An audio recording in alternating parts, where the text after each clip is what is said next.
Hey guys, tonight we begin with something a little sootier, the grimy, gaslit world of Victorian London. A city of grand ambition, industrial marvels, and soul-crushing poverty. This wasn't the London of Sherlock Holmes or Queen Victoria's palace garden parties. This was the London of fog, filth, and foul smells, a place where surviving the day was a small miracle. So before you get comfortable, take a moment to like the video and subscribe, but only if you genuinely enjoy what I do here. And let me know in the comments where you're tuning in from and what time it is for you. It's always fascinating to see who's joining us from around the world. Now dim the lights, maybe turn on a fan for that soft background hum, and let's ease into tonight's journey together. You open your eyes, and the first thing you see is your brother's foot, inches from your face, grimy, and twitching slightly from some horrifying dream. Welcome to your one and only room. It's not a bedroom, it's not a living room, it's the room. And it's everything. You share it with 6 other souls, 1 bed, 2 chairs with questionable structural integrity, and a rat who's been around so long you're considering charging him rent. There's no wallpaper, just patches of wall where something used to be. The ceiling leaks when it rains, and even when it doesn't, it drips something that you've decided not to investigate. The fireplace is fake. The air is damp. The floor creaks like it's trying to warn you of your own mortality. You're wrapped in a thin wool blanket that hasn't been washed since the Crimean War, and the pillow under your head is made of straw, possibly mixed with someone's long-forgotten sock. There's no plumbing. That bucket in the corner? That's the toilet, bath, and emergency water source, depending on the time of day and level of desperation. You've learned to breathe through your mouth in the mornings. It helps. A bit. There's one window, if you can call it that. So covered in soot and fog it mostly just lets in the sound of cartwheels, shouting vendors, and someone aggressively coughing 3 doors down. You try not to think about the fact that the window opens onto an alley where the butcher dumps his offcuts and your neighbour keeps his goat. Every morning begins with a family-wide shuffle. You dress under blankets to avoid the cold. You swap spots around the wash basin like it's a game of musical chairs with fewer prizes, and someone always knocks over the chamber pot. And yet somehow, this room is still home. You know which floorboard creaks, which corner drips, and which window pane rattles just before your neighbour yells about his stolen boots. You know the smell, the dust, the strange sense of belonging. But make no mistake, this room isn't comfortable. It isn't cute. It's a place that prepares you for the day outside by making you suffer a little before you even leave. And trust me, the streets won't be kinder. You stumble out the front door, still blinking sleep from your eyes and clutching half a crust of bread, and immediately walk face first into a wall of choking fog. But this isn't the romantic, candle-lit haze they write about in novels. No, this is London's infamous pea super, and it's like trying to breathe through a coal stuffed sock. The sky is grey, the street is grey, the air is grey. You can't see the end of your own arm, and you're pretty sure that's a lamppost ahead. Or possibly a horse. Could go either way. This fog isn't just weather. It's murderous. Formed by the happy marriage of industrial coal smoke and natural mist, it clings to everything. It seeps into your lungs, coats your throat, and gives your clothes that signature London look, soot-streaked and mildly flammable. You cough. Everyone coughs. It's part of the local soundtrack, like church bells and clattering hooves. Children hack like lifelong smokers. Old men cough so hard they rattle windows. And doctors, well, they recommend moving to the countryside, which is great advice if you own land and your own lungs. The smell is a complex bouquet. Chimney soot, sewage vapour, horse manure, and last night's overcooked cabbage. If perfume makers bottled this, it would be called Eau de Urban Misery. And it gets into everything. Your hair, your bread, your one nice shirt you wear to funerals and job interviews. It's all stained with the scent of progress. The worst part? No one's surprised. People go about their day blindly, literally. Street lamps burn all day long and still don't help. You hear someone trip in the alley next to you, and someone else swear as their umbrella disappears into the mist like a ghost ship. At night it gets even thicker. The fog curls through door cracks. It blankets the tenements, and if you don't keep a candle lit, you might walk straight into the fireplace, or worse, your neighbour's lap. So yes, the air in Victorian London doesn't just choke you, it brands you, smokes you, and dares you to keep breathing, and you haven't even reached the street market yet. You've made it out of bed, out of your smoke-soaked hovel, and down into the day's grey beginnings. Now your stomach groans. Time for breakfast. Except, breakfast in Victorian London is less of a meal and more of a ritual in lowered expectations. If you're part of the working class, and you almost certainly are, breakfast isn't eggs or toast or a hearty pile of bacon. It's a crust of bread that could double as a roof tile. Maybe some porridge, if the oats weren't eaten by the rats in the cupboard. And tea. Always tea. Not because it's comforting, but because it's boiled. And anything that's been boiled probably won't kill you. Milk? Only if you can afford it, and even then it's a gamble. It might be watered down or worse, preserved with formaldehyde by enterprising vendors who think child-safe is a loose guideline. Sugar is expensive. Butter? A legend. Jam? Only if your aunt died and left you some in her will. If you're lucky enough to work in a factory or live near a bakery, you might sniff warm bread on the air. Don't get excited. That's not your bread. That's someone else's breakfast, likely belonging to a man with a hat and a last name on his door. And if you're really down on your luck, an orphan, an out-of-work widow, or just someone who lost their job to a machine, you might find yourself queuing at a workhouse for a ladle of greyish gruel. It's warm. It's edible. That's about the kindest thing one can say. Street vendors might offer fried potatoes or old meat pies, but beware. The meat is unidentifiable, the oil ancient, and the odds of intestinal regret high. Still, the smell is oddly inviting. When you're starving, everything smells like hope. You eat quickly, standing, wrapped in your coat like a cloak of denial. There's no dining room, no soft morning music, just cold fog, clanging wheels, and the distant sound of someone already yelling about stolen coal. And now, bellies only half full and spirits not at all. It's time to step into the real monster, the streets of London. Welcome to the streets of Victorian London, a sprawling, chaotic organism, pulsing with smoke, mud, and misery. Every step you take is a calculated risk, and the street doesn't care if you're late for work or just trying to cross the road without being trampled to death. First things first, there are no sidewalks.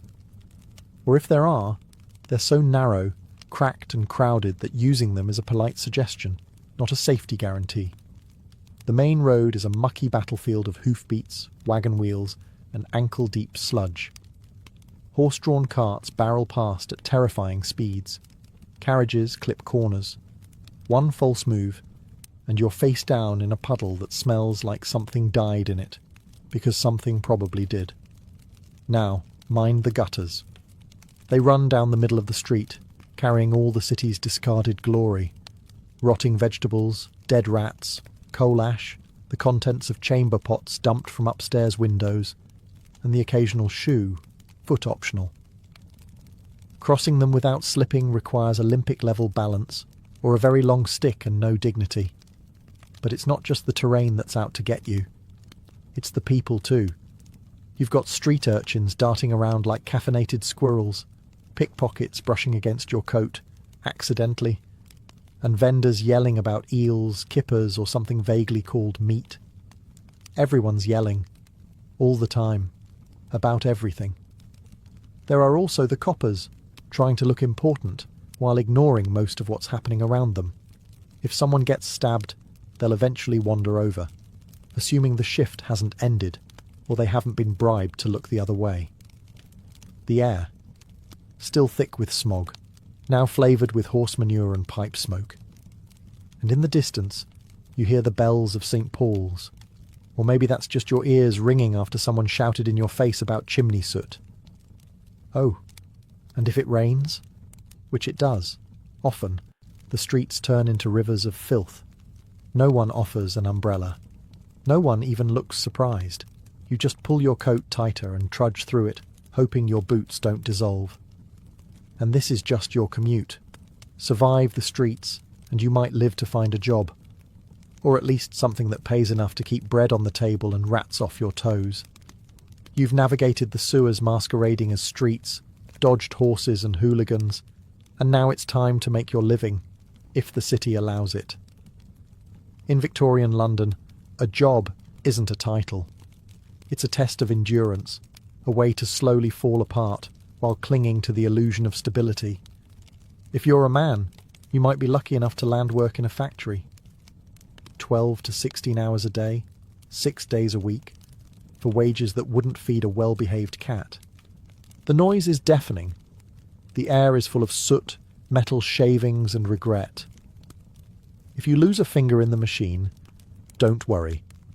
There are 20 children lined up behind you ready to take your spot. Don't fancy machinery. Try bricklaying, or hauling coal, or working in the docks where your back gives out by 30 and your teeth fall out by 40. If you live that long. Women, you're scrubbing floors, washing other people's laundry until your hands dissolve, sewing buttons until you forget what daylight looks like, all for pennies. And when those options run out, there's always the street.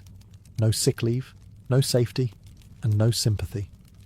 Maybe you're a chimney sweep, or a mudlark, digging through the Thames at low tide, looking for scraps of rope, nails, or bones to sell. The smell is free. The dysentery? Also included. Or perhaps you've landed in a workhouse, that magical institution where the destitute are helped by being worked to the bone in exchange for food so bland it feels like a punishment. You're not here to thrive. You're here to not die too loudly. Jobs come and go. Illness doesn't. Injury means starvation. There's no workers' comp, no health insurance, and no HR department. Just a foreman yelling at you to lift faster, breathe quieter, and stop bleeding on the equipment. And heaven forbid you complain. There's always someone more desperate behind you, willing to work for even less. Competition is fierce, and compassion is scarce. So yes, you're employed, but don't get too excited. In Victorian London, a job doesn't pull you out of poverty. It just gives you something to do while you're in it. In Victorian London, childhood isn't a time of innocence. It's a short window before your back gives out and your lungs fill with soot. If you're small enough to fit inside a chimney, congratulations, you're considered employable. Forget toys and bedtime stories. By the time you're 5, you're already working. 6, if your parents are merciful. School is a luxury. Work is your future and your present. You might be a chimney sweep, crawling through narrow flues, scraping out soot while praying you don't get stuck. If you scream, they'll poke you with a stick. If you stop moving, they'll assume the worst and keep going. Or perhaps you're a match girl, dipping wooden sticks into white phosphorus that poisons your jawbone until it glows in the dark and eventually falls off. The pay? A few pence? The hazard? Bone death. A charming trade-off. Some children are mudlarks, scavenging through the toxic sludge of the Thames at low tide, looking for nails, rope, anything remotely sellable. You emerge soaked, freezing, and likely infected with something Victorian science hasn't even named yet. Others hawk newspapers on the street, shout about roasted chestnuts they can't afford, or run messages for pennies. You run fast, dodge traffic, and hope today isn't the day you're trampled by a horse or beaten for looking the wrong way at the wrong man. Factory work? That's the dream. Indoors. Steady hours. Just ignore the amputations. Children clean under whirring machines, often while they're still running. You learn fast, or you lose a hand. No safety gear, no days off, no sympathy. Just sweat, noise, and an ever-present adult barking orders. And if you're an orphan, the world doesn't owe you anything. Workhouses, the street, or worse.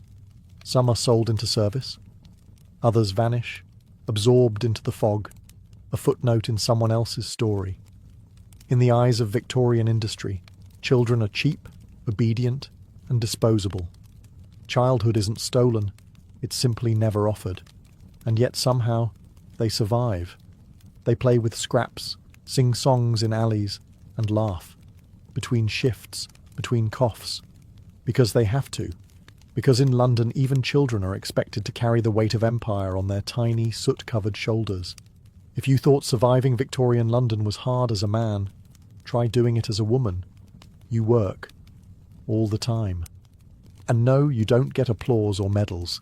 You get calluses, exhaustion, and a society that expects you to smile while your spine collapses. If you're unmarried, you might be a domestic servant. That means scrubbing floors from dawn till dusk, hauling buckets of coal, blacking the hearth, ironing until your arms ache, and never sitting down unless someone tells you to. You eat last, you sleep in the attic, and if the master gets handsy, well, you should feel grateful, apparently. Married? That's not better. It's double duty. You clean your own home, likely a single filthy room, raise children, usually several, cook, with nothing, sew, everything, and manage the entire household budget with 3 shillings and a prayer. And then maybe you take in laundry from richer households, boiling, scrubbing, wringing, repeating, just to buy bread. Some women become seamstresses, stitching shirts in poorly lit corners for 14 hours a day. It pays pennies. It ruins your eyesight. And if your fingers bleed on the fabric, you lose the job. And then there's the match factories, where white phosphorus eats through your jaw, quite literally. You start with a toothache and end with a rotting face. Management says it's your fault for chewing gum, when none of that pays enough, or when you're widowed, orphaned, or just unlucky. The street becomes the only option. Sex work is legal, unofficially ignored, and socially condemned. You might make enough for food and rent, or you might get arrested, attacked, or worse. Protection? Only if you count wool gloves and luck.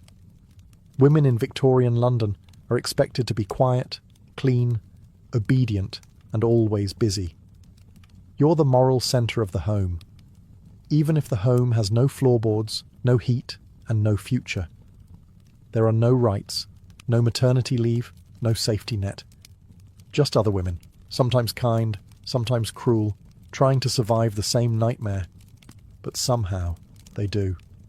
With grim determination, whispered jokes, and backs bent by centuries of unpaid labour. And still, they find time to comfort their children and sweep the doorstep, because someone has to. You might have dodged the horses, survived the soot, and even landed a job. But in Victorian London, you can't dodge disease. It's everywhere, lurking in the water, the walls, the air, and quite possibly in the meat pie you ate for lunch. Illness doesn't knock. It sits beside you on the tram, sleeps beside you in your tenement, and sneaks into your lungs while you wait in line for bread. Let's start with the basics. Tuberculosis, or consumption, as they called it, because it slowly consumes your lungs, your body, and your will to live. The cough is deep, constant, and comes with blood. Everyone knows someone who has it. Most people just keep working until they drop. Then there's cholera, which arrives through your drinking water like a particularly cruel surprise. One minute you feel fine, the next you're vomiting, dehydrated, and desperately trying not to soil yourself in public. It spreads fast. Whole streets go silent. The local pump is chained up too late. By then the damage is done. Typhoid, scarlet fever, diphtheria, all regular visitors. Each has its own personality, but they all share one thing in common. They hit the poor the hardest. If you can't afford a doctor, and you can't, you're left with herbal remedies, homemade poultices, or the magical healing properties of hope. Of course, there's always laudanum, a beloved mixture of alcohol and opium sold over the counter. You've got a fever? Take laudanum. Cramps? Laudanum. Grieving the death of your 8th child? Double dose. You'll still die, but you'll die very relaxed. And what about the doctors? Well, they mean well. Sometimes. But medicine is still guessing with Latin, leeches are still in fashion, surgery is done without gloves, antiseptics are a twinkle in Lister's eye. Your odds with a street barber aren't much worse. Disease doesn't discriminate, but your living conditions help it choose you faster. No sanitation, no ventilation, 10 people to a room. It's a perfect breeding ground for microbes, misery and mould. In Victorian London, if something doesn't kill you fast, it will kill you slowly.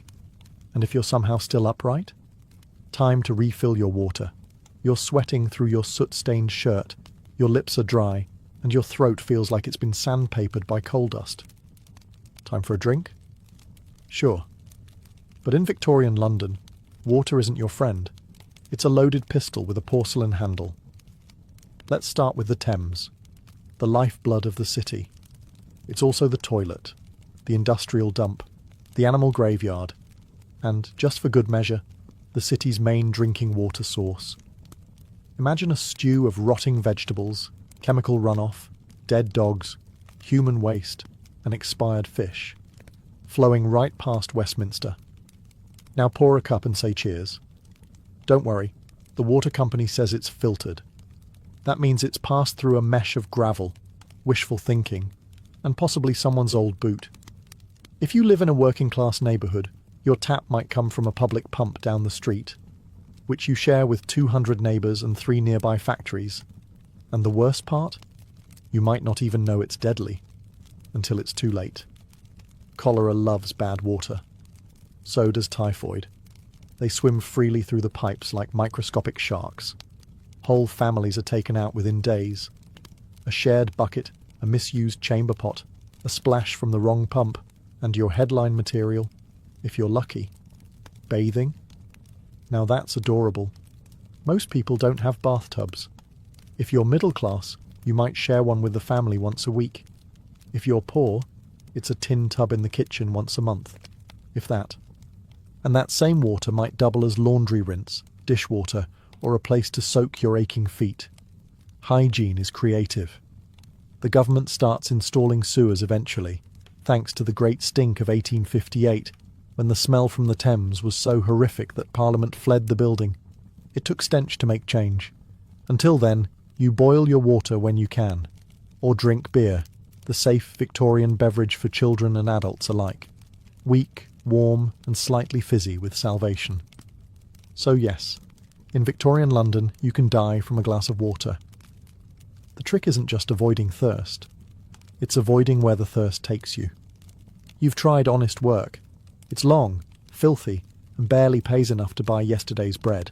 The water might kill you, the factory definitely will, and the rent collector doesn't take IOUs. So what's left? Crime. And in Victorian London, it's not just an act, it's a career path. Start small. Maybe you're a pickpocket, or a dipper, as the slang goes.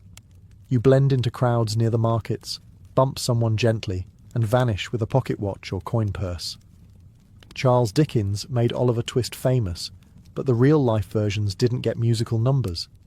They got sent to Newgate Prison or shipped off to Australia. If you're a woman, you might become a fence, buying and reselling stolen goods in back alleys under layers of shawls and misdirection. Or maybe you run a twilight house, where pickpockets drop their loot before the bobbies come sniffing. Feeling bold? Become a costermonger swindler, selling bruised fruit or watered-down milk from a rickety cart, disappearing before complaints catch up. Or try your hand at forgery, card tricks, or the always popular 3-card Monte, a fast-talking scam with a faster getaway. And if you've really got guts? There's always burglary, break into a warehouse, a merchant's shop, or, if you're desperate, a church. You might find something valuable. You might also find a constable with a billy club and no bedtime. The police force exists, but they're underpaid, undermanned, and often 2 steps behind. Plus, you can bribe the right officer if you know the system. And let's face it, you probably do. Crime syndicates in London were shockingly organised. Some had territories, code words, and full recruitment pipelines. Then there's the resurrection men, body snatchers who dig up fresh graves to sell corpses to medical schools. It's gruesome. It's illegal. It pays better than sewing buttons. Of course, the consequences are real. Get caught and you could be flogged, branded, jailed, or worse, transported to a penal colony. But if the alternative is starving on a cold street, well, risk has a certain appeal. Because in Victorian London, morality comes second to hunger. Crime isn't the opposite of work. It is work. And for many, it's the only job that hires. Let's say you've caught something. A cough, a fever. Maybe your leg's been run over by a delivery cart. Time to see a doctor. Good luck. Because in Victorian London, medicine is less healing science and more creative improvisation with sharp metal. Doctors are out there, sure. Some even wear coats. But unless you're wealthy, your first stop isn't a physician. It's a chemist, where the cure for every ailment is a small bottle of laudanum, opium in liquid form, ideal for anything from a sore throat to existential dread. It won't cure you, but you'll stop caring. Can't afford a chemist? Maybe there's a barber surgeon down the road. Yes, a man who cuts hair and also amputates legs. If your wound is infected, he'll saw it off. No anaesthesia, no antiseptic, just a stick to bite and a bucket to scream into. And don't even think about hospitals. They're overcrowded, poorly ventilated, and smell like old bandages and lost hope. The instruments aren't sterilised. Surgeons wipe their hands on aprons between patients.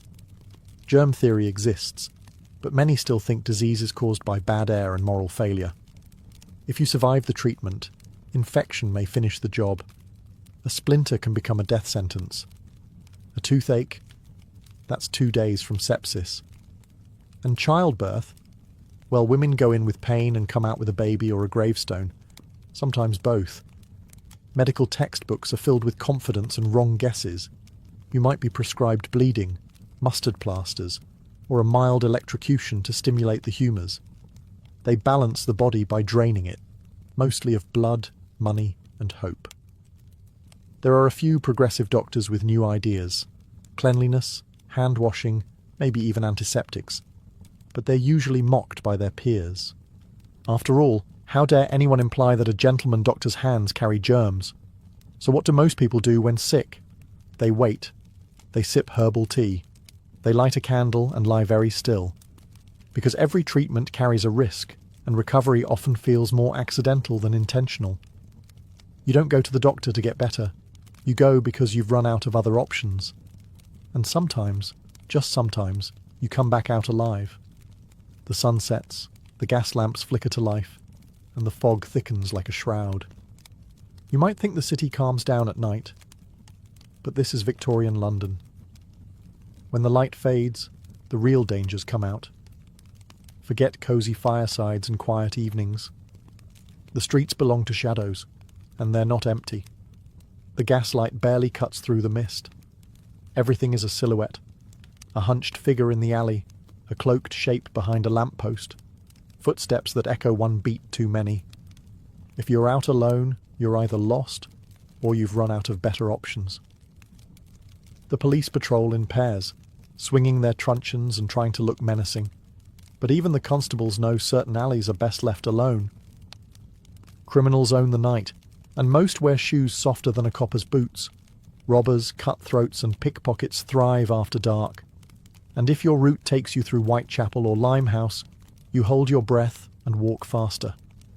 Not because of ghosts, though the fog does play tricks, but because someone might be watching. And in 1888, he might have a knife. If you're a woman, the danger triples.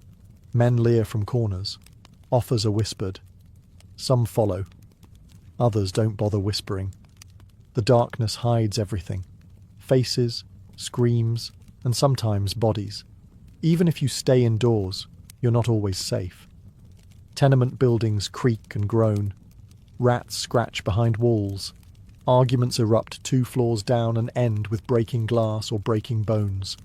Sometimes someone vanishes, and no one asks why. And let's not forget the fires. Chimneys spark, stoves tip, a knocked-over oil lamp ignites a sleeping mat. No smoke alarms, no fire brigade that arrives in minutes. just neighbours shouting and throwing buckets into a blaze they can't control. If you must venture out, you carry a candle or a lantern and hope the flame doesn't blow out in the wind. Or worse, draw attention. Because in Victorian London, night isn't rest, it's risk. The poor don't sleep peacefully. They sleep light, one eye open, one ear tuned to the creak of stairs. And for many, morning is just something to survive to. The morning arrives, or at least you assume it does. Because in Victorian London, light isn't so much seen as guessed at through the thick, suffocating smog. It rolls in like a living thing, a grey, greasy mist made of coal smoke, fog, chimney ash, and the weary sighs of 1,000 overworked boilers. It wraps around buildings, slinks into cracks, and settles in your lungs like a squatter who refuses to leave. You cough, again. You never really stopped. The smog irritates your throat, clings to your skin, and makes your eyelashes feel sticky. Everyone coughs. It's part of the daily soundtrack, along with the church bells, the clip-clop of hooves, and someone yelling about turnips. You wipe the windows. The cloth comes away black. You wash your hands. The water turns grey. Your clothes, no matter how often they're scrubbed, always smell faintly of smoke and despair. Even your curtains are stained with soot. They hang heavy and stiff, like they've seen too much. You think about opening the window. Then you remember what's outside. More smoke, more filth, and the smell of 12 chimney fires fighting for dominance. The worst of it? This is normal. Londoners live in a permanent twilight. The sun is a rumour. People squint to read. Children grow pale. Plants on windowsills die of asphyxiation. And don't even think about drying laundry outside unless you enjoy wearing soot-stained shirts with a hint of arsenic. During the infamous Great Smogs, the air becomes so dense that you can't see your own feet. People get lost walking home. Omnibuses crash. Boats collide on the Thames. In 1873, one fog lasted for 5 straight days and left over 270 people dead. The city barely noticed. The poor, of course, get it worse. Their fires burn cheap, dirty coal. Their walls are thin. Their lungs weaker. Children wheeze through winter like old dogs. If you reach adulthood without bronchitis, consumption, or mysterious blackened phlegm, you're a miracle. And yet, you go on. You light the stove. You step outside. You pretend not to taste the air. Because in Victorian London, the smog never ends. It just waits for you. You'd be forgiven for thinking Victorian London was all soot, sickness, and screaming. And mostly, you'd be right. But even in the dirtiest corners, under the weight of poverty and fog, something human still flickers. Because kindness, oddly enough, survives here too, though you often have to squint to see it. You might spot it in the shared loaf of bread passed quietly between neighbours, when one family runs out before payday, or in the woman who gives her last halfpenny to a barefoot child with bloodied feet. There's no reward, just a nod, and maybe a smile, rare and precious. Even in the darkest places, the tenements, the alleys, the workhouses, people look out for each other. Not always, not perfectly, but often enough to prove that the city hasn't broken them completely. A mother shares her hot brick on a freezing night. A chimney sweep helps a new boy not get stuck on his first climb. A dying man gives his boots to someone who still has the strength to work. These aren't grand gestures. They're small, quiet, but they matter more than gold in a place where hope is a rationed luxury. The pubs help too. They're loud, smelly, overcrowded, and absolutely essential. It's where people gather to sing, to joke, to drink away their bruises and their sorrow. You might not afford meat, but you can share a laugh over watery ale. Even the street performers, the penny dreadful sellers, the blind fiddler at the corner, they all form a kind of patchwork comfort, reminders that not everything in the city is out to hurt you. Kindness here isn't naive. It's practical. It's born of shared suffering. Because when the system forgets you, when the rich pretend you don't exist, your only safety net is each other. And so, despite everything, the filth, the fever, the fog, people still love, still marry, still raise children, still hope. Because if you can find kindness in the gutter, a warm hand in the cold, a crust of bread, a half-hummed lullaby, then maybe the city hasn't won. Not yet. So, after 14 chapters of choking smog, rats in the walls, toxic water, and toothless chemists prescribing opium for a broken leg, ask yourself, honestly, would you survive Victorian London? Probably not. Let's be clear. This wasn't a city built for comfort. It was built on coal, sweat, and the crushed spines of the working poor. Every day was a battle. Against hunger, against disease, against landlords, factory foremen, constables, and the constant creeping sense that the world had forgotten you. Modern luxuries, soap, antibiotics, light switches, didn't exist. There were no social safety nets, no universal health care, no days off. Just another fog-choked morning where your goal was simple. Don't die before supper. You'd miss things, like toilets, toothpaste, tap water that doesn't try to kill you. You'd wonder why everyone stares at you for brushing your teeth or asking about vegetables. You'd miss showers. Oh, you'd miss showers so much. And yet, people did survive. Somehow. They endured. Not because they were superhuman, but because they had no other choice. They formed unions. They raised families. They organised strikes, wrote novels, played music on street corners, and clung to hope like it was the last piece of bread in the pantry. They laughed, yes, even in the fog. They found love in crowded slums, sang lullabies over screaming children, and danced in pubs after 16-hour shifts. They weren't just victims. They were tough, resilient, and painfully human. You probably wouldn't last a day, and that's not an insult. It's a reminder. The people who did. They carried the weight of an empire on their backs, often barefoot, often hungry, and almost always ignored. They built the world we now complain about in heated rooms with clean drinking water. So maybe it's okay that we wouldn't make it, but let's at least remember them. Not as soot-covered statistics, but as people who survived the impossible every single day. Gorgo was born into a city that didn't just break the rules, it redefined them. Sparta, unlike the rest of Greece, wasn't known for golden temples or philosophical debates. It was known for warriors. And Gorgo? She was born right at the top of that brutal food chain. The daughter of King Cleomenes I, one of the two ruling kings of Sparta. From the moment she took her first breath, Gorgo's life was already political. She wasn't some ornament to be married off for alliances. In Sparta, women could own land, speak in public, and be educated, a fact that shocked other Greeks. And Gorgo wasn't just any Spartan woman. As the king's only child, she was expected to observe, learn, and one day wield influence in a world dominated by hoplite shields and sharp spears. As a young girl, she likely witnessed royal councils where matters of war and diplomacy were debated with blunt urgency, and she paid attention. Her father Cleomenes wasn't the most stable ruler. In fact, some thought he was completely mad by the end. But he left Gorgo with an early understanding of how dangerous politics could be, and how sharp the knife edge of power truly was. There's a famous story.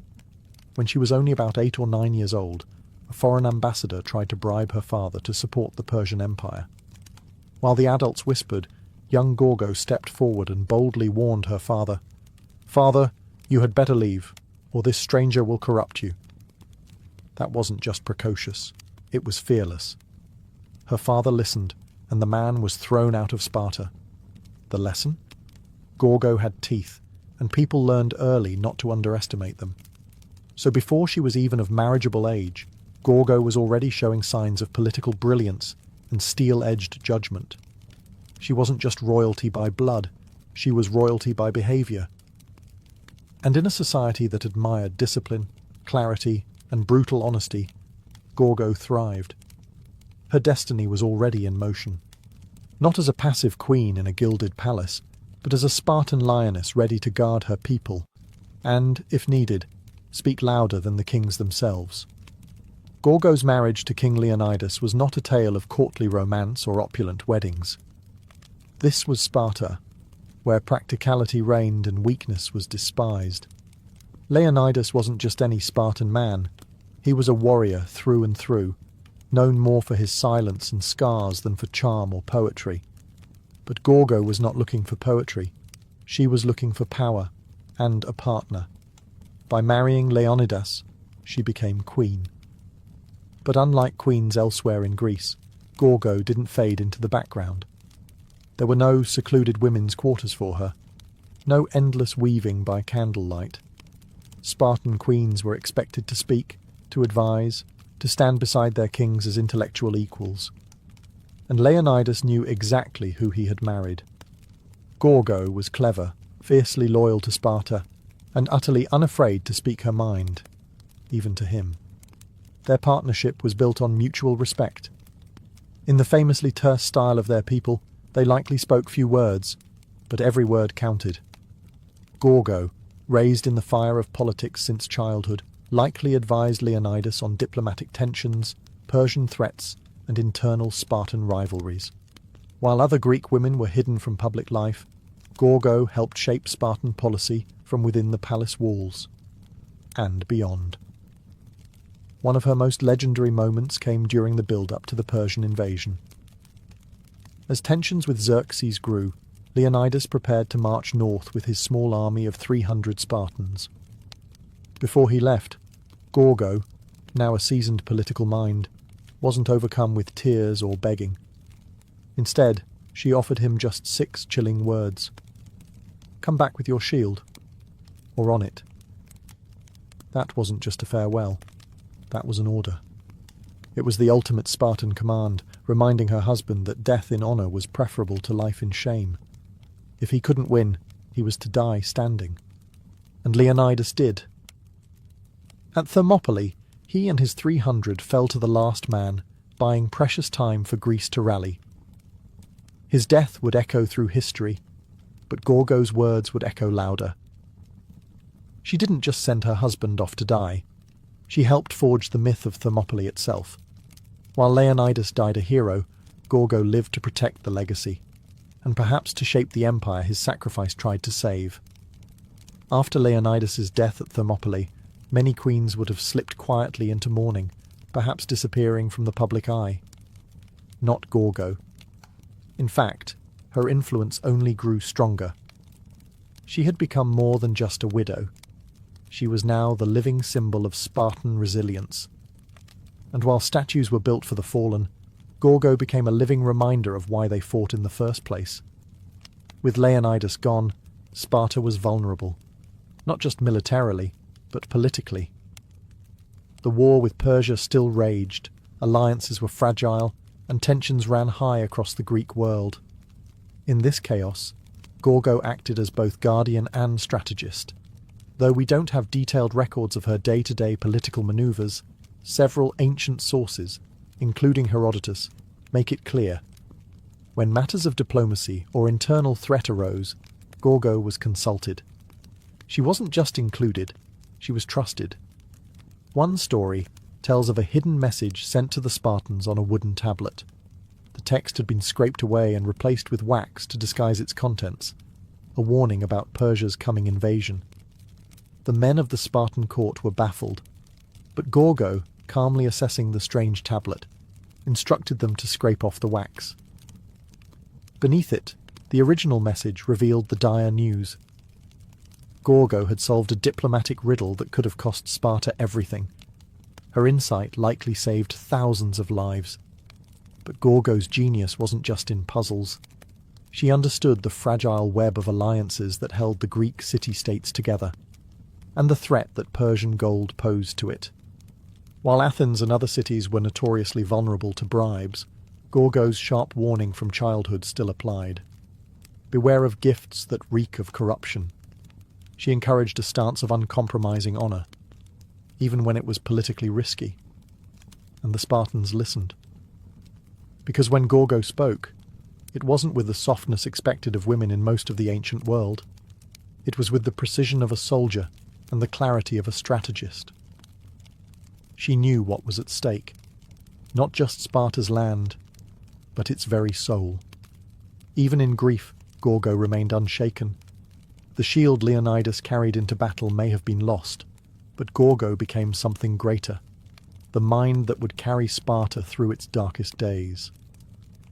To understand Gorgo's significance, you have to understand what it meant to be a woman in Sparta, and how Gorgo took that already rare privilege and amplified it into something nearly legendary. Spartan women were unlike any other in the ancient world.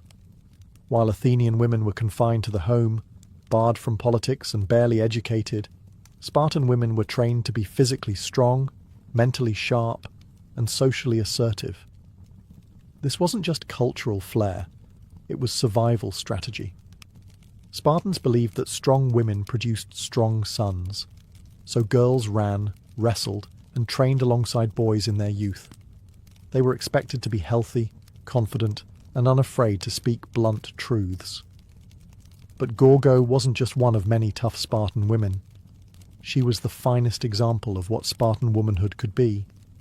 She was known not just for her wisdom, but for her razor-sharp wit. There's a famous anecdote where a foreign woman asked her, "Why are you Spartan women the only ones who rule your men?" Gorgo didn't hesitate. She shot back, "Because we are the only women who give birth to men." That line wasn't just clever, it was pure Sparta.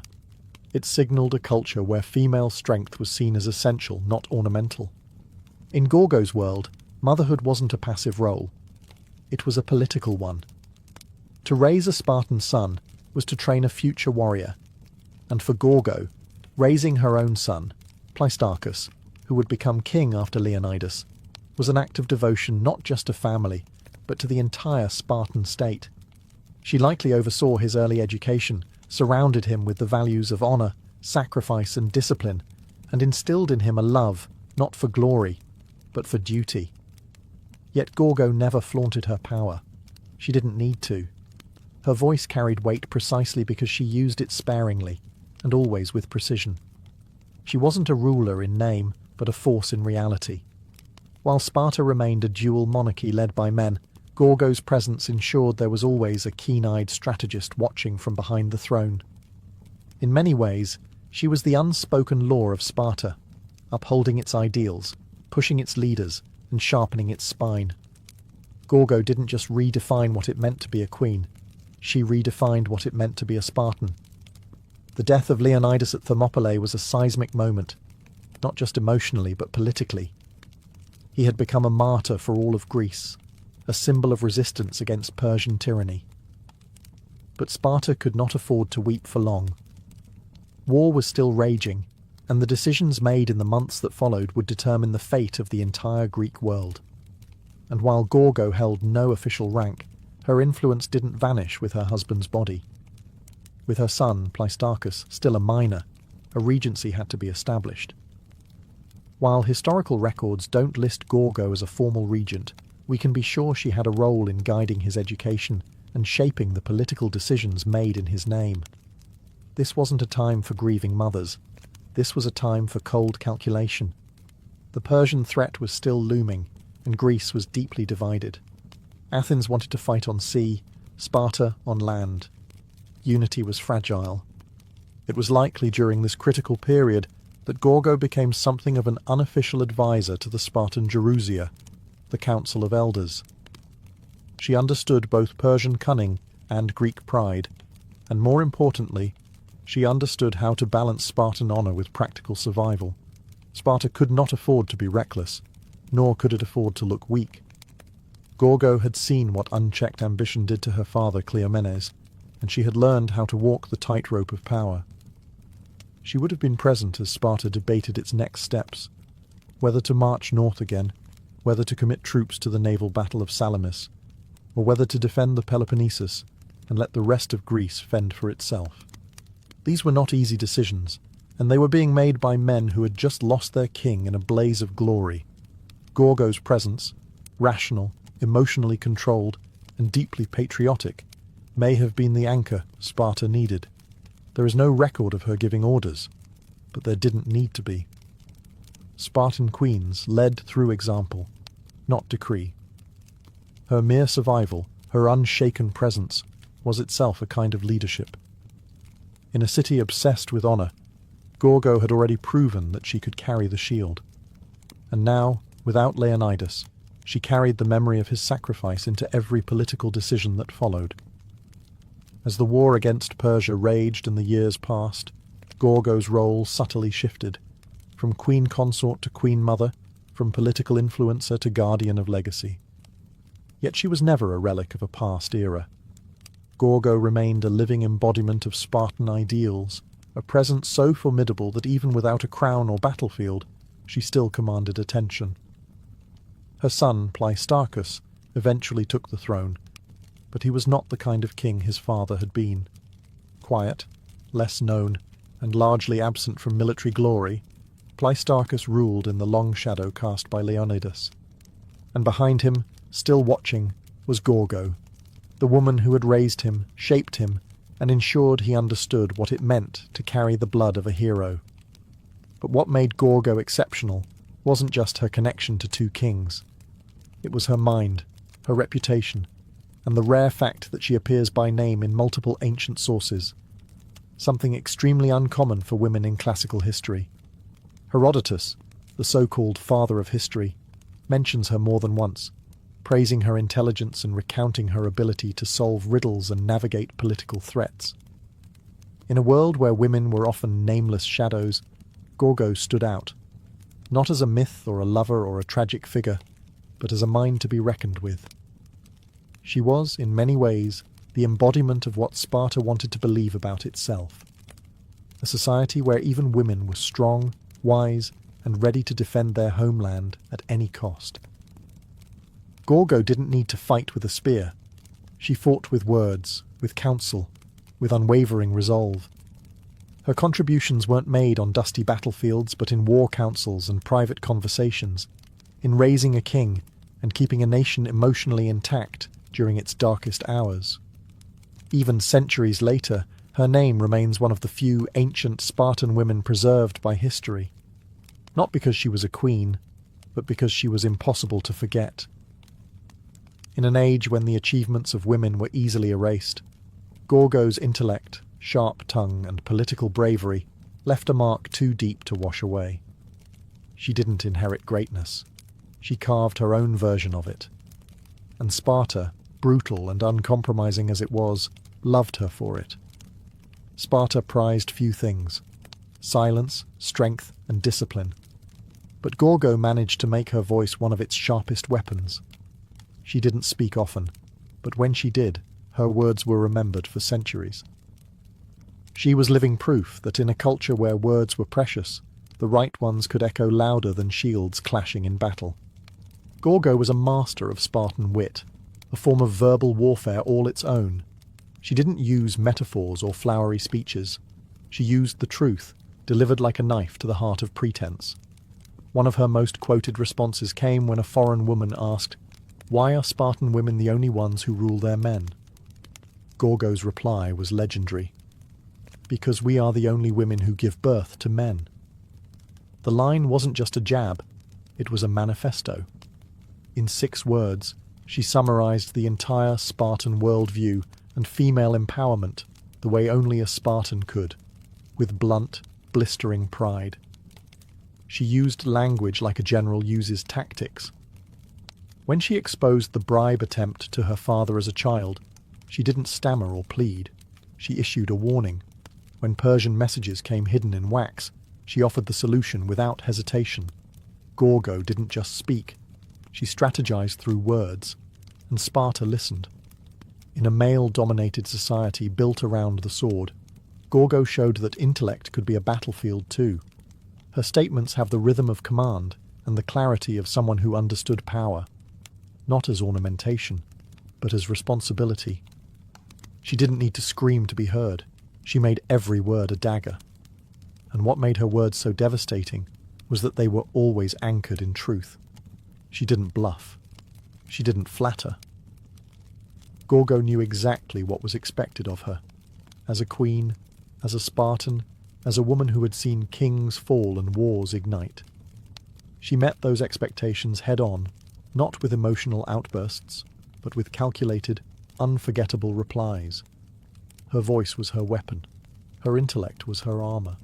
And while many queens are remembered for their tears or their beauty, Gorgo was remembered for what she said, and for never saying anything she didn't mean.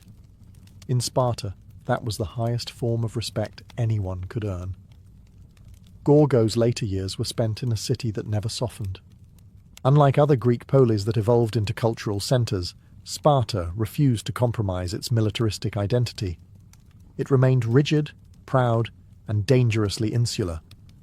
And Gorgo, still standing tall amidst its stone and bronze, witnessed the long consequences of Leonidas's sacrifice, not only for Sparta, but for Greece itself. The Persians were eventually repelled, yes, but victory came at a price. Sparta emerged from the Persian Wars with immense prestige, hailed as the protector of Greek freedom. But with honour came rivalry. Athens, fueled by democracy and ambition, grew in wealth and influence, slowly drifting from ally to adversary. Tensions simmered, and a new storm was brewing, the Peloponnesian War. It was a conflict that would define the next generation of Spartans, including Gorgo's own son. If Gorgo saw the writing on the wall, she likely recognized that Sparta's strict ideals, once its greatest strength, were now becoming limitations. While Athens adapted and innovated, Sparta remained unmoved. The same military codes that once made Sparta invincible also made it inflexible. But Gorgo, ever pragmatic, likely accepted this reality with the same steel-eyed clarity she had shown all her life. She had lived through more than one kind of war, not just the ones with spears and arrows, but wars of diplomacy, of shifting alliances, of internal unrest. By now, Gorgo had likely become a living relic in the best sense of the word, a link to Leonidas, a symbol of what Sparta once was, and a reminder of what it might become again if it stayed true to its core without losing its mind to arrogance. No records survive describing her final days, but there's no reason to believe she met them with anything less than calm resolve. She had already done more than most women, and most men, of her time. She had ruled without ruling, fought without a sword, and shaped a city that didn't even allow its kings to indulge in softness. If Gorgo mourned, she did so privately. If she hoped for the future, she kept it to herself. Because in Sparta, emotions were not for display, legacy was, and hers was already secured in bronze and blood. Gorgo of Sparta didn't need marble statues or epic poems to be remembered. Her legacy was etched in something far stronger, the collective memory of a city built on discipline, honour, and defiance. Unlike other queens whose stories were wrapped in tragedy or romance, Gorgo's tale is one of sharp intellect, political savvy, and enduring pride. She stood at the intersection of two of Sparta's greatest icons, daughter of King Cleomenes, wife of King Leonidas, and yet she was never overshadowed by either. She wasn't a footnote in their stories. She was a chapter all her own. Historians and scholars still marvel at how frequently her name appears in the writings of Herodotus, not as a passive royal, but as a decisive figure. In a world that almost never recorded the names of women, Gorgo cut through the silence like a spear through a shield. What makes her legacy even more profound is that she never held official power. She didn't command armies or sit on the throne. She advised, she warned, she solved, she raised a king, and through it all, she embodied the terrifying dignity of Sparta itself, a city that chose death over disgrace, silence over boasting, and action over rhetoric. Her most quoted words, "Come back with your shield, or on it," are more than a farewell. They are a philosophy, a distilled version of the Spartan code. And though they've been repeated, repainted, and even repurposed in modern times, they still carry the cold fire of their original context. A queen sending her husband to his death, not with tears, but with a command to uphold honour. Today, Gorgo stands among the rare few ancient women who are remembered not because they were tragic, beautiful, or scandalous, but because they were respected. She shattered expectations in a society already notorious for doing the same. Her intellect was so pronounced, her voice so respected, that she became woven into the fabric of Sparta's identity. She may have lived over 2,000 years ago, but Gorgo remains a figure of relevance, for every woman underestimated, for every strategist who works behind the scenes, for every voice that refuses to whisper. She is a timeless reminder. Strength isn't always loud, and power doesn't always wear a crown. In the heart of Jordan's sun-bleached deserts, where the horizon seems to melt into the sky and silence reigns over the sands, stand the remains of a forgotten royal ambition, the desert castles. These haunting structures, scattered across the desolate landscape, seem almost like hallucinations. Grand facades rising out of the emptiness, complete with domed roofs, decorated arches, and faint traces of long-faded frescoes. They are beautiful, mysterious, and isolated, and they've puzzled historians for centuries. Built during the Umayyad Caliphate in the 7th and 8th centuries, these castles weren't built to repel armies or defend trade routes. They weren't fortresses in the traditional sense. Instead, they were luxurious retreats, seasonal residences, pleasure palaces, and hunting lodges for the Umayyad elite. Kings, princes, and high-ranking officials used these spaces as getaways from the politics of Damascus, the capital of the Islamic world at the time. And rather than hide from the harshness of the desert, they embraced it. But why build such lavish structures in such remote and unforgiving places? Part of the answer lies in the symbolism. The Umayyads were asserting control, not just over land, but over nature itself. By erecting these palaces in the desert, they were sending a message. Even in the harshest conditions, their power, culture, and sophistication would flourish. These buildings were monuments to Umayyad authority, artistry, and confidence. There's also a practical layer. Many of the desert castles were built near seasonal water sources or ancient trade routes, allowing them to serve as way stations or administrative hubs. Yet despite their utility, the architecture and decoration suggest something deeper. These were places of beauty and leisure. The walls once shimmered with frescoes depicting animals, musicians, and even Byzantine-style nudes, a surprising sight in early Islamic art. There were stargazing chambers, elaborate bathhouses, and audience halls with intricate carvings. Today, many of the desert castles lie in ruins, partially buried by the sand they once defied.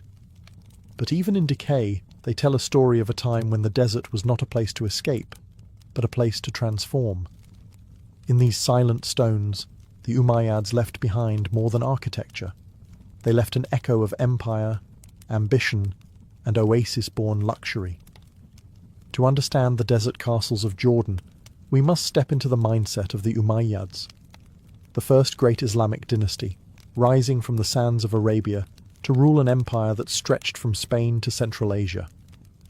Their capital in Damascus pulsed with political power. But the Umayyads were still very much products of their tribal, nomadic roots. The desert wasn't something to be avoided.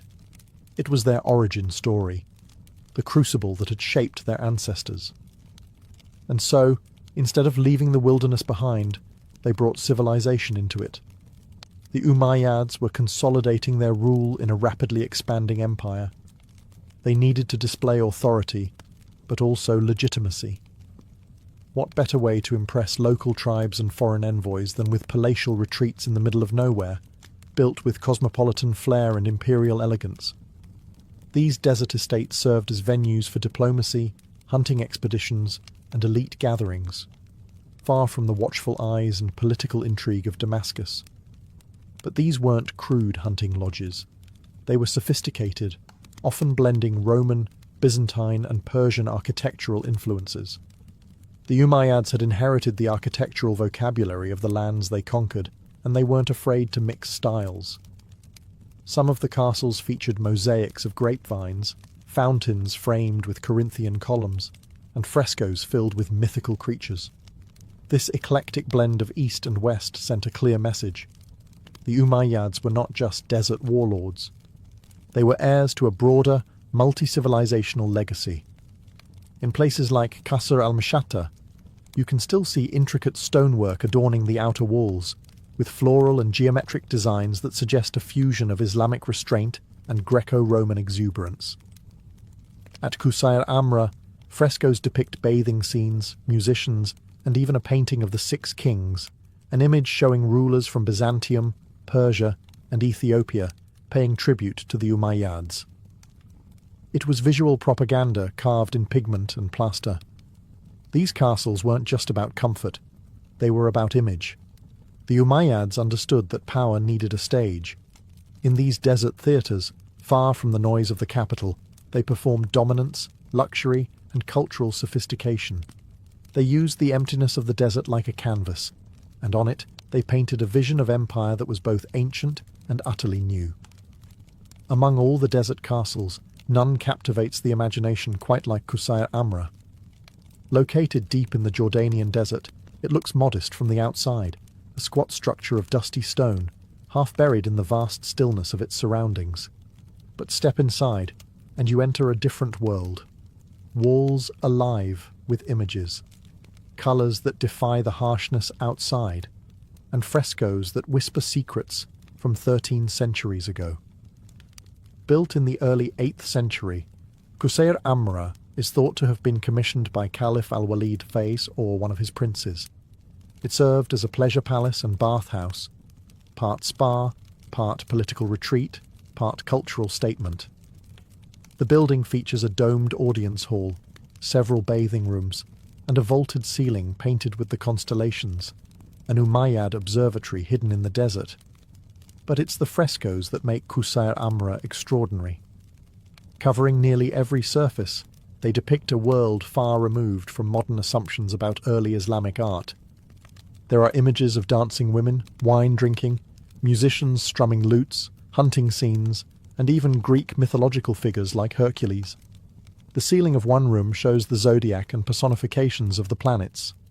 Another wall features the Six Kings fresco, a powerful piece of propaganda showing rulers from distant lands seemingly bowing to the Umayyads, reinforcing the idea that the desert, too, was part of their dominion. This bold use of figural art has sparked debate for decades. Islamic art is often associated with aniconism, the avoidance of human and animal figures, but Qusayr Amra proves the early Islamic world was far more complex. The Umayyads weren't just building religious spaces. They were creating secular ones, where luxury, astronomy, and power could mingle in visual celebration. And yet, time has taken its toll. Many frescoes are faded, their colours dulled by centuries of wind and heat. But restoration efforts have helped preserve their haunting beauty. Today, Qusayr Amra is a UNESCO World Heritage Site, a rare glimpse into the Umayyads' intimate, hedonistic, and politically charged vision of rulership.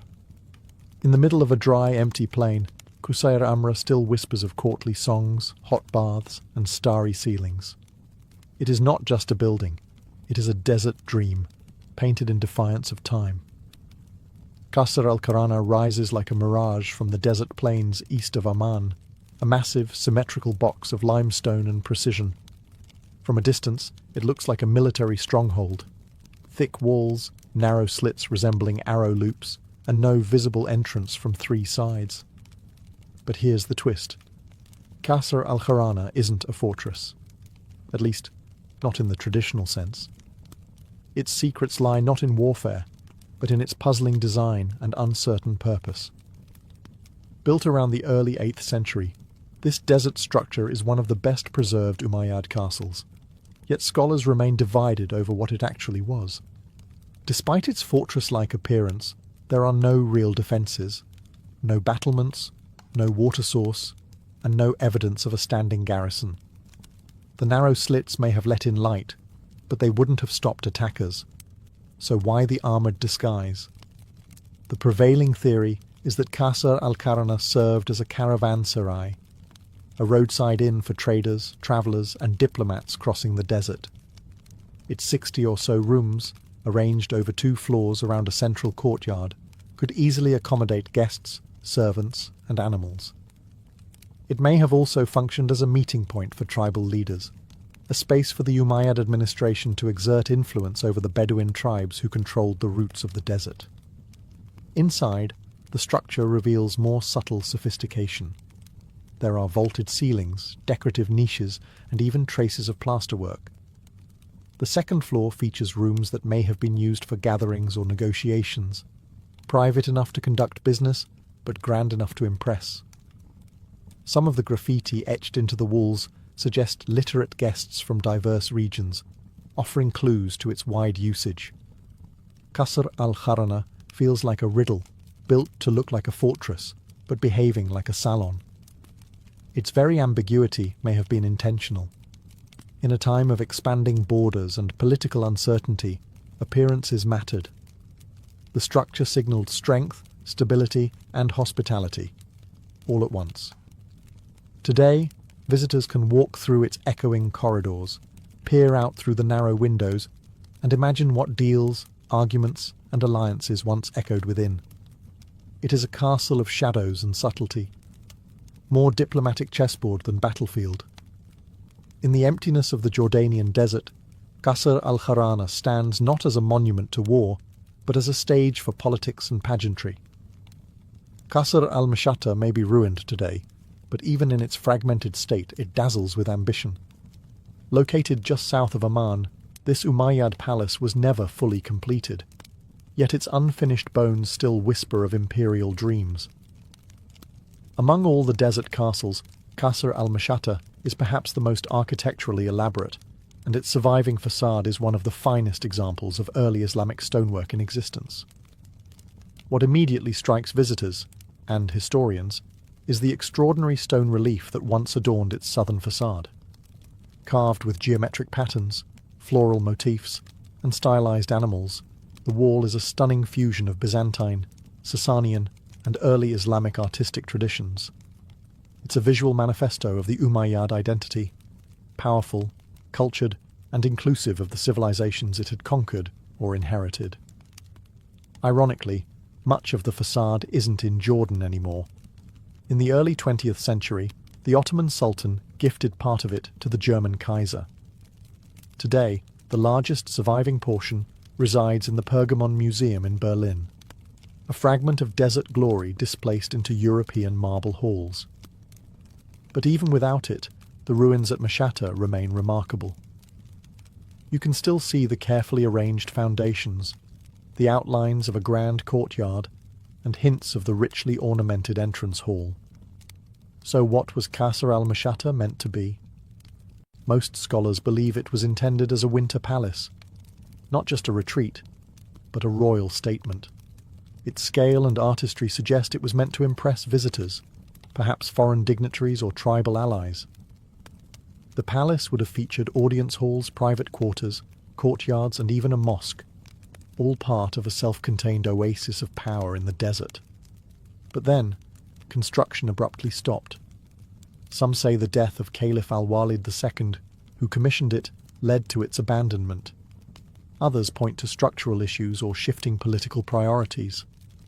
Whatever the reason, Mashata was left incomplete, its vision frozen mid-dream. And yet, the ruin still commands respect. Even unfinished, Qasr al-Mashata tells a clear story. The Umayyads were not just warriors or rulers. They were builders of culture, masters of design, and visionaries who dared to bring luxury into the most desolate of landscapes. Mashata may have fallen silent, but its carved stones still speak the language of empire, bold, intricate, and enduring. It might seem strange at first, elaborate bathhouses in the middle of the desert. But for the Umayyads, hammams were more than just places to wash.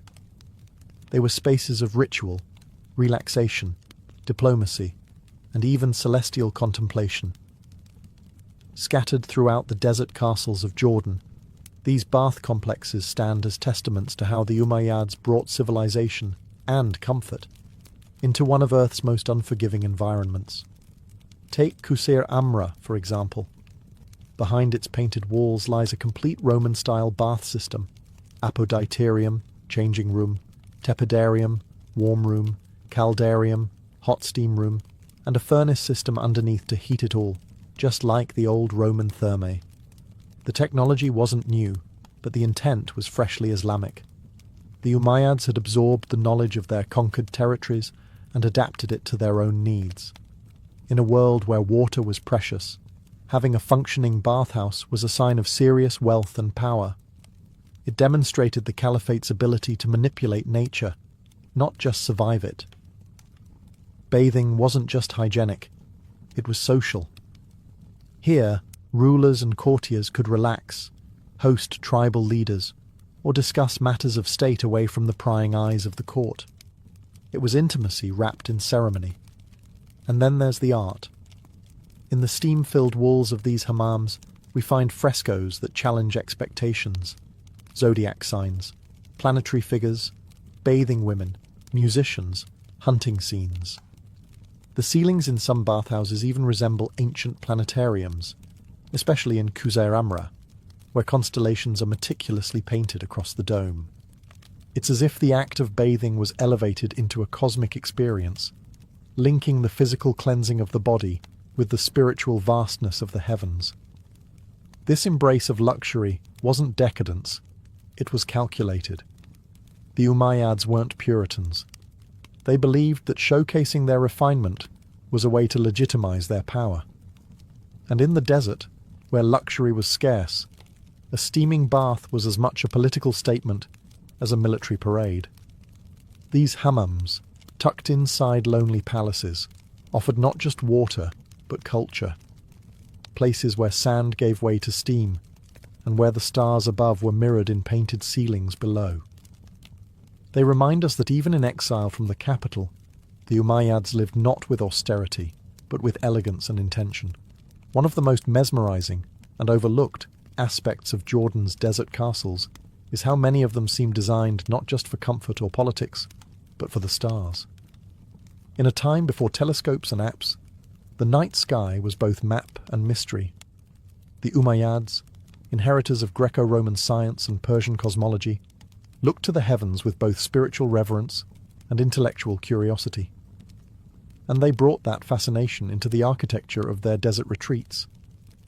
In Qusair Amra, for example, the bathhouse dome is painted with an astrological sky. The zodiac signs, constellations, and celestial symbols circle the ceiling in a rich blend of science and art. This is not decoration for decoration's sake. It reflects a deep understanding of astronomy, likely inherited from the scholars and scribes of the Byzantine and Persian empires. The Umayyads weren't just warriors, they were cultural sponges, absorbing the best of what the ancient world had to offer. The presence of these celestial themes may have had multiple layers of meaning. On one hand, they signalled the caliphate's knowledge and sophistication. On the other, they echoed a more mystical relationship with the cosmos, the belief that power on earth was mirrored in the stars. Aligning one's rule with celestial order wasn't just good politics, it was divine symbolism. In the quiet of the desert, far from the lights of the cities, the night sky would have been overwhelming, black velvet lit with thousands of stars. The desert castles, with their open courtyards and domed chambers, were ideal observatories. Whether for calculating calendars, navigating the desert, or engaging in more esoteric practices, these sites were perfect for skywatching. The combination of isolation, silence, and celestial awe must have created a setting that was as spiritual as it was scientific. It's worth remembering that early Islam was not at odds with science. In fact, the Umayyad era helped lay the groundwork for what would later become the Islamic golden age of astronomy. These castles, built in the middle of nowhere, were part of that intellectual lineage, not just places to bathe or rule, but to contemplate the heavens. In stone and pigment, the Umayyads carved their place between earth and sky, desert kings with their eyes on the stars. One of the most enduring mysteries surrounding the desert castles of Jordan is their sheer remoteness. Why would the Umayyads build lavish palaces, richly decorated bathhouses, and star-studded observatories so far from any major city or settlement? The answer lies not just in geography, but in psychology, politics, and performance. First, there's the practical. The early Umayyads were still rooted in their nomadic, tribal past. For them, the desert was not an obstacle, it was home. The open landscape offered familiarity, privacy, and freedom. Building in the desert allowed the caliphs and their princes to retreat from the constant pressure of court life in Damascus and reconnect with their roots. These weren't outposts, they were sanctuaries. But the isolation also served a deeper purpose: symbolic domination. Constructing monumental architecture in the middle of an arid wasteland was an intentional act of power. It demonstrated that even the most barren, inhospitable lands could be tamed and transformed by the will of the caliph. These castles sent a message that Umayyad authority extended beyond cities and farms into the very heart of nature's emptiness. Remote placement also ensured secrecy and exclusivity. These castles were where sensitive negotiations could unfold, where tribal leaders could be wooed with gifts and luxury far from the rumours and rivalries of urban politics. The solitude created space for diplomacy, indulgence, and experimentation, whether that meant engaging with foreign customs or enjoying figural art forbidden in stricter religious settings. Additionally, the locations were often more strategic than they appeared. Some castles sat near seasonal trade routes or vital water sources. Others acted as administrative checkpoints, keeping tabs on Bedouin tribes or serving as resting points for messengers and caravans. Their locations may have looked remote on a map, but in the political topography of the early Islamic Empire, they were well-placed chess pieces. And finally, there's the aesthetic. The vast emptiness of the desert served as a backdrop that amplified the majesty of the structures themselves. The contrast between barren land and intricate stonework made these castles feel like miracles, man-made oases of culture and elegance standing in proud defiance of nature. Their remoteness wasn't a flaw, it was the point. Each desert castle was a quiet roar, declaring that refinement, rule, and beauty could bloom even where nothing else dared to grow. The desert castles of Jordan may no longer echo with the footsteps of caliphs, diplomats, or stargazers, but they endure, quiet relics of an empire that dared to inscribe its grandeur into emptiness. And today, they serve a different purpose. They are windows into a vanished world, drawing in scholars, tourists, and dreamers who walk their sand-swept halls in search of forgotten stories. Modern Jordan has embraced these sites not only as historical treasures, but as symbols of cultural resilience. Castles like Qusayr Amra, Qasr al-Kharana, and Qasr al-Mashata are now protected heritage sites, with Qusayr Amra proudly wearing its UNESCO World Heritage Site status. Restoration projects, carefully balancing preservation with authenticity, have stabilised frescoes, cleared debris, and opened these ruins to public exploration. Still, time and nature remain persistent adversaries. The harsh desert climate, intense sun, dry winds, and sand erosion continue to threaten the delicate artwork and structures. Conservationists face the daunting task of protecting sites that were never meant to last over 1,000 years, let alone face modern tourism and climate challenges. But the effort persists, driven by a sense that these ruins hold not just artistic or architectural value, but spiritual and cultural insight. For modern visitors, these castles provoke wonder and questions. How could such beauty exist in such isolation? What does it say about the nature of power, art, and survival? Walking through Qusayr Amra's painted chambers, or gazing through the narrow windows of Qasr al-Kharana, one is struck not by decay, but by the persistence of memory. And in a broader sense, the desert castles remind us that the early Islamic world was far more diverse, creative, and open than often portrayed. These structures challenge assumptions about art in Islam, about luxury in the desert, about the boundaries between East and West. They reveal a dynasty that was at once rooted in tradition and hungry for innovation. Today, The castles stand alone again, surrounded by silence and stone. But they are no longer forgotten. They speak, not with shouts, but with whispers, about a civilization that saw the desert not as a void, but as a stage. And against all odds, their story still travels across the sands, echoing into the modern world. Imagine a world without numbers, without writing, without even the concept of months or hours. This was the world of our Paleolithic ancestors, yet even then time moved and people noticed. Before there were calendars, timekeeping devices, or even language to describe it, early humans tracked time by watching nature. The rhythm of the earth, its light, its seasons, its sky, was their only clock. The most obvious cycle was the day itself. Sunrise and sunset divided time into light and dark. But beyond that, humans quickly learned to observe the moon. Its phases were consistent and dramatic, a glowing disk growing, shrinking, and disappearing with eerie regularity. The moon became the first timekeeper, dividing life into repeating units that would later inspire the idea of months. In fact, the word month itself comes from moon. To early humans, a full lunar cycle, about 29.5 days, meant far more than a pretty light in the night sky. It was a guide for hunting, planting, gathering, and preparing for what came next. But the moon wasn't alone. Shadows changed length throughout the year. The position of the sun at sunrise shifted along the horizon, and certain stars only appeared during specific seasons.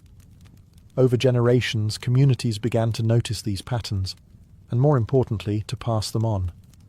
This knowledge wasn't just observational, it was sacred. Understanding time meant understanding the gods, the land, and life itself. Ancient people carved notches into bones, painted symbols on cave walls, and aligned stones with the sun's rising point during solstices.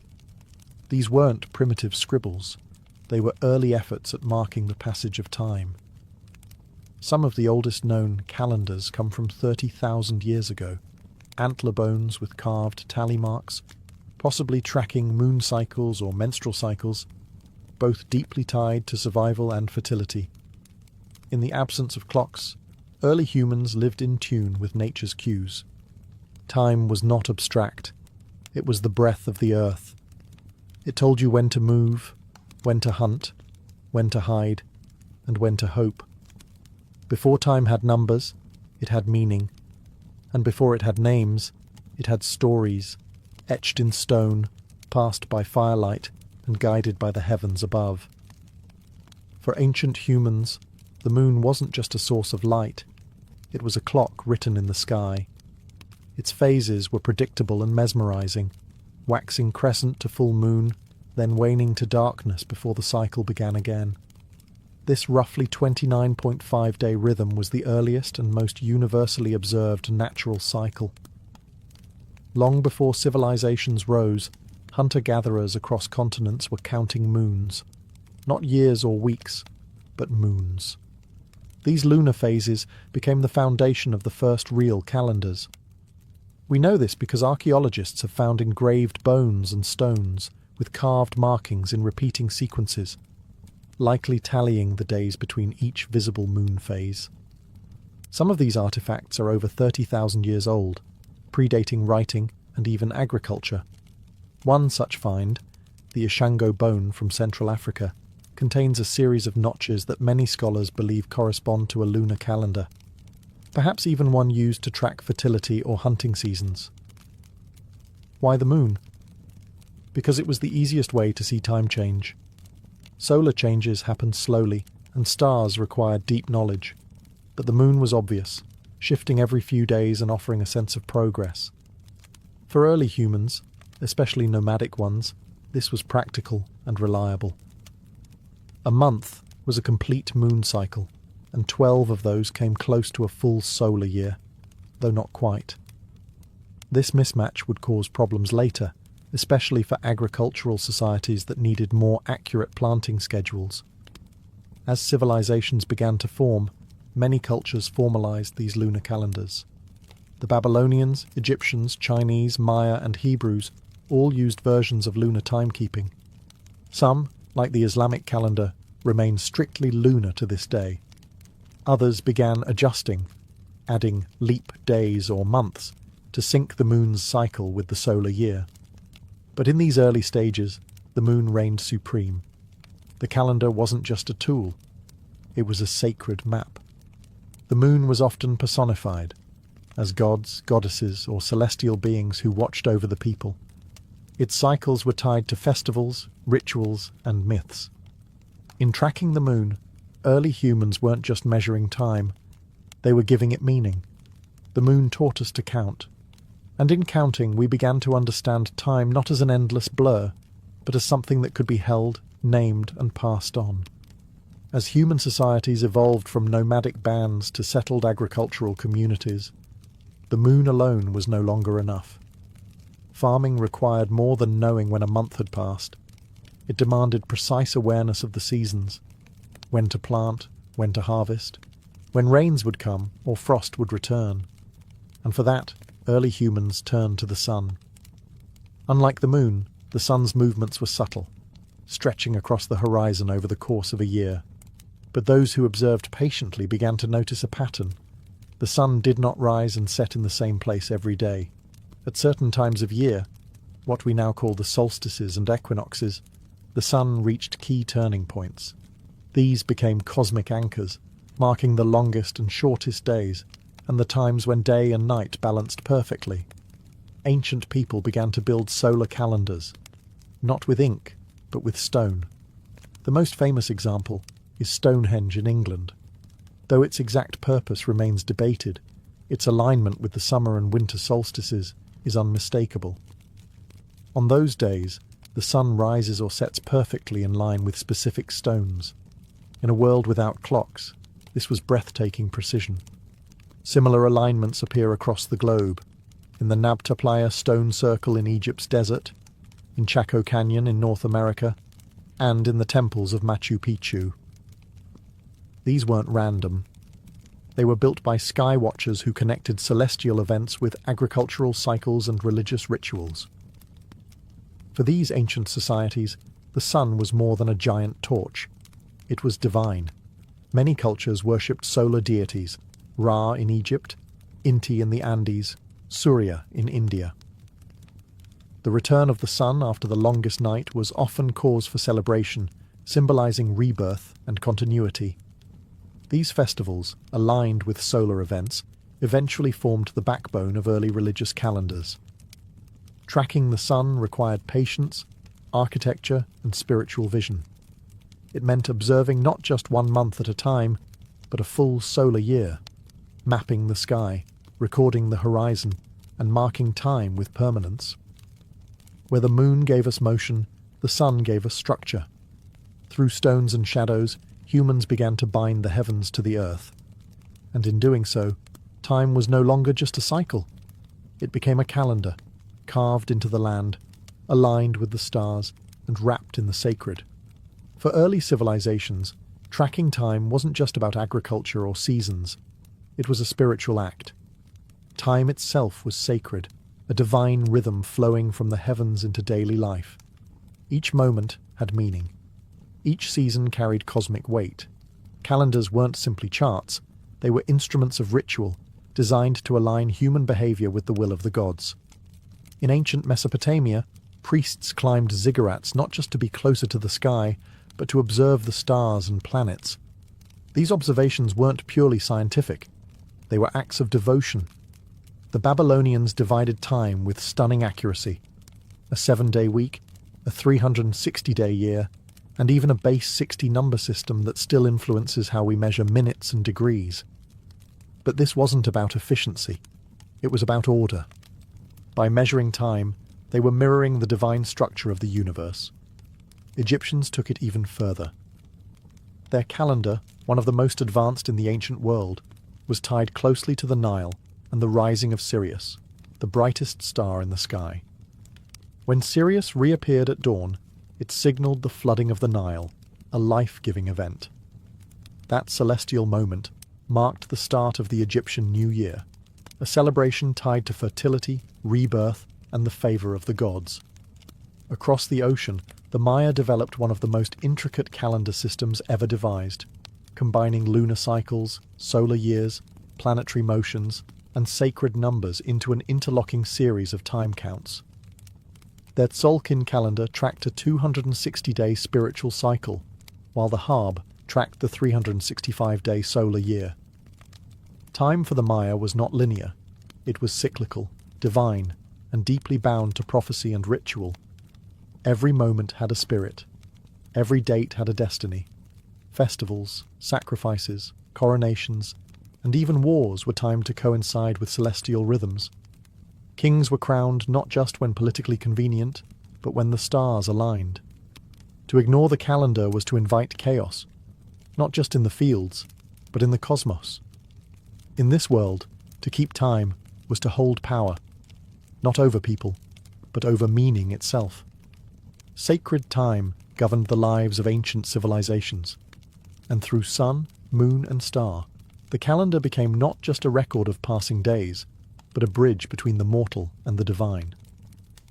As civilizations grew more complex, so too did their need to organize time beyond months and seasons. The concept of a year, a full cycle of Earth's orbit around the Sun, slowly took shape. But understanding that a year lasted about 365.25 days wasn't easy.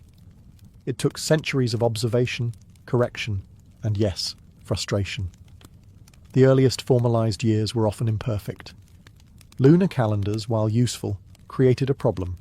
12 lunar months only added up to about 354 days, nearly 11 days short of the solar year.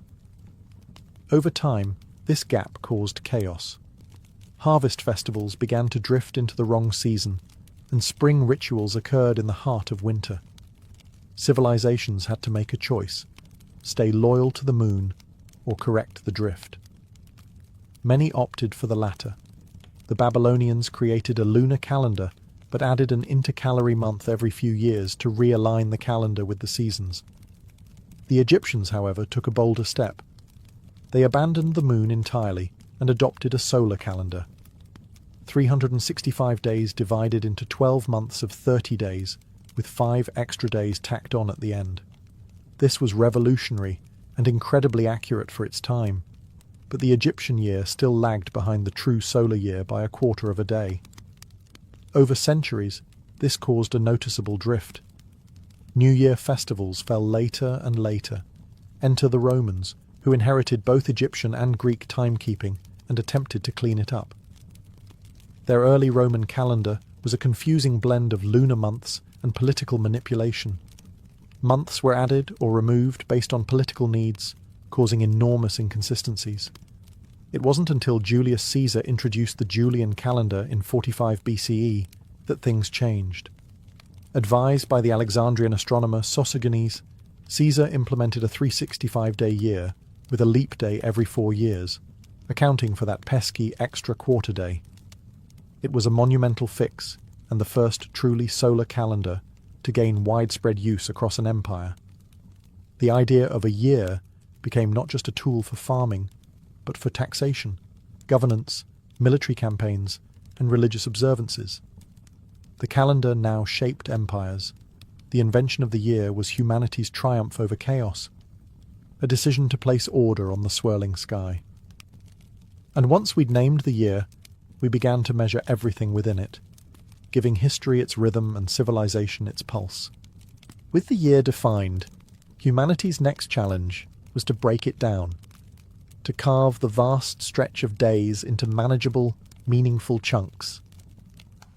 This gave rise to months and weeks, 2 inventions that added rhythm to our timekeeping and stitched the fabric of daily life into something predictable and sacred. Months, at their root, come from the moon. Most ancient societies initially based their calendars on lunar cycles, the 29.5-day rhythm between full moons. 12 of these created a lunar year, totaling roughly 354 days. But since this didn't align with the 365-day solar year, societies began to manipulate the system, adding leap months, adjusting day counts, or switching entirely to solar-based months, like the Egyptians and, later, the Romans. The Romans are largely responsible for the names and shapes of the months we use today. Their early calendar started in March, and months were named after gods, like Martius for Mars, numbers, September for 7, and later emperors, July for Julius Caesar, August for Augustus. Through political reforms, most notably Caesar's Julian calendar, the 12-month solar calendar became standardized with months ranging from 28 to 31 days. But what about the week? That strange 7-day unit that doesn't neatly divide a month or a year. Its origins are more mystical than astronomical. The Babylonians, fascinated with the number 7, derived it from the 7 visible celestial bodies: the Sun, Moon, Mars, Mercury, Jupiter, Venus, and Saturn. They assigned each day to a planet, a practice that influenced later Greek and Roman naming systems and survives today in many languages. The Jews solidified the 7-day week through religious tradition. In Genesis, God created the world in 6 days and rested on the 7th. This sacred structure was adopted and carried through into Christianity and Islam, eventually spreading across the Western world. By the time the Romans adopted it in the 1st century CE, the 7-day week had become a fixture, not because it was logical, but because it was meaningful. Unlike months and years, the week has no natural basis. It's a human invention, a rhythm imposed on time. Yet it endures, shaping work schedules, religious observance, and social life across centuries and civilizations. By breaking time into months and weeks, humanity gave time rhythm, and rhythm in turn gave us ritual, rest, and routine. As civilizations matured, calendars evolved from tools of survival into instruments of power. Whoever controlled the calendar controlled not just the seasons, but society itself. Taxes, festivals, harvests, royal decrees, and even war campaigns were governed by the date. Calendars became political tools, religious statements, and cultural weapons, used to shape identity, unify empires, and reinforce authority. In ancient Rome, Julius Caesar's reform of the chaotic Roman calendar wasn't just a bureaucratic fix, it was a statement. The new Julian calendar, introduced in 45 BCE, imposed order over disorder. It allowed the Roman Empire to synchronize administration across vast territories, from Britain to Egypt. And with July renamed in Caesar's honor, the calendar itself became a monument to his legacy. Later, Augustus Caesar followed suit, naming August after himself and adjusting its length to equal July, because no emperor wanted his month to be shorter than his predecessors. In Rome, even time had to flatter power. Meanwhile, in China, imperial dynasties created calendars tailored to the reigning emperor's mandate. The Chinese calendar, a sophisticated lunisolar system, wasn't just practical, it was symbolic. When a new emperor rose, a new calendar cycle often began, reinforcing the idea that he had inherited the mandate of heaven.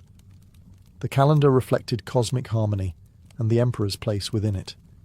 The Islamic calendar, established during the reign of Caliph Umar in the 7th century CE, began with a political and spiritual event, the Hijra, or Prophet Muhammad's migration from Mecca to Medina. Unlike solar calendars, it remained purely lunar, making religious festivals float through the seasons.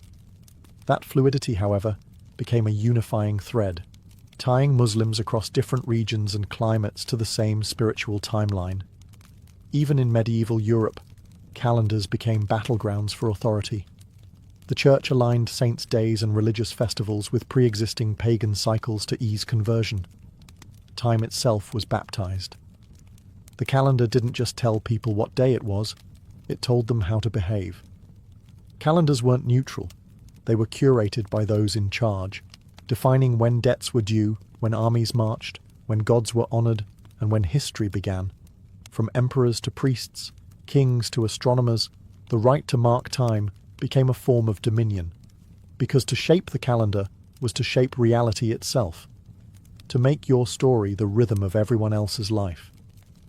By the 16th century, time itself had drifted out of sync. The Julian calendar, once a masterpiece of Roman engineering, had slowly lost accuracy. It miscalculated the solar year by about 11 minutes annually, a small error that, over centuries, added up.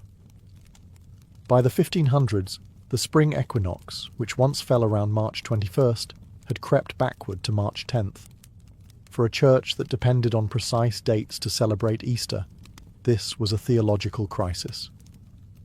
Enter Pope Gregory XIII, who in 1582 launched the most significant calendar reform in history, the Gregorian calendar. Guided by Jesuit astronomers and mathematicians, the Pope's solution was both simple and radical. To realign the calendar with the actual solar year, 10 days were dropped. October 4th, 1582, was immediately followed by October 15th. Time itself was rewritten. But the reform didn't stop there. Gregory's team also revised the leap year rule.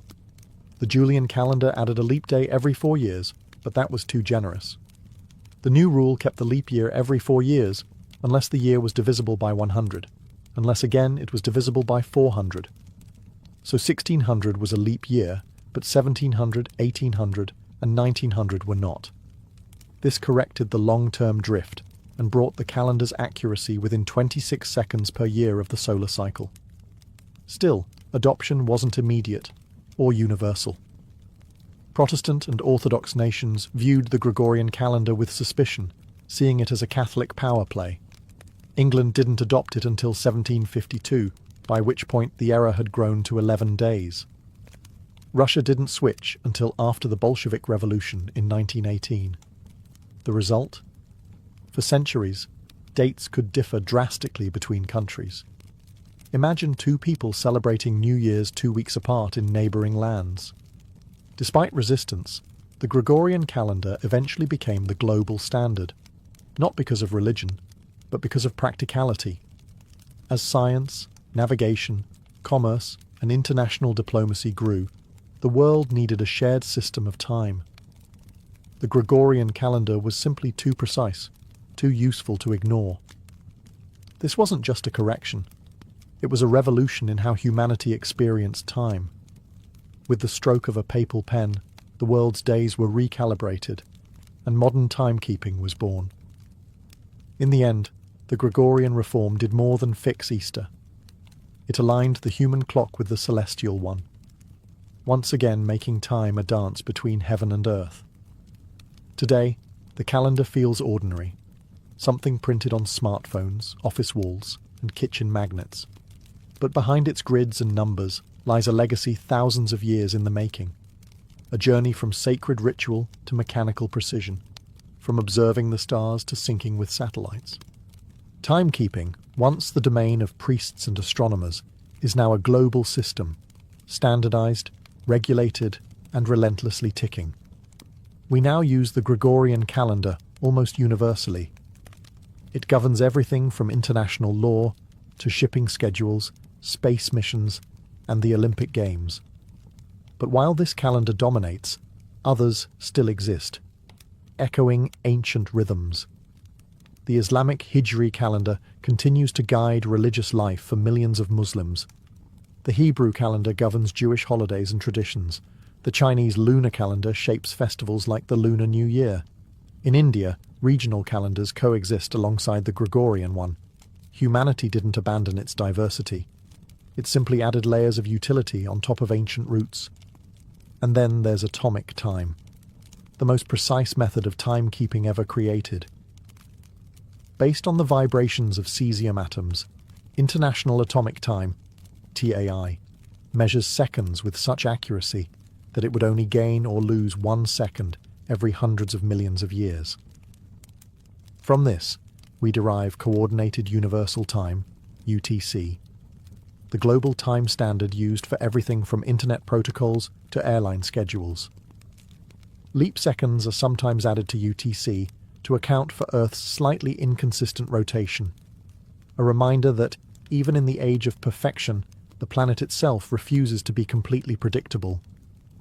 Yet despite all this precision, we still live according to rhythms that are deeply human. We celebrate birthdays. We look forward to the weekend. We count down to midnight on New Year's Eve, hearts full of hope, just as ancient people once watched the horizon for the return of the sun. The calendar, in its modern form, is both tool and tradition. It keeps airplanes from colliding, yes, but it also reminds us when to gather, when to rest, and when to remember. Behind its cold efficiency lies the same desire that drove our ancestors to carve notches into bones and align stones with the sky. The yearning to understand our place in time. In measuring time, we measure ourselves, past, present, and the dreams that await tomorrow.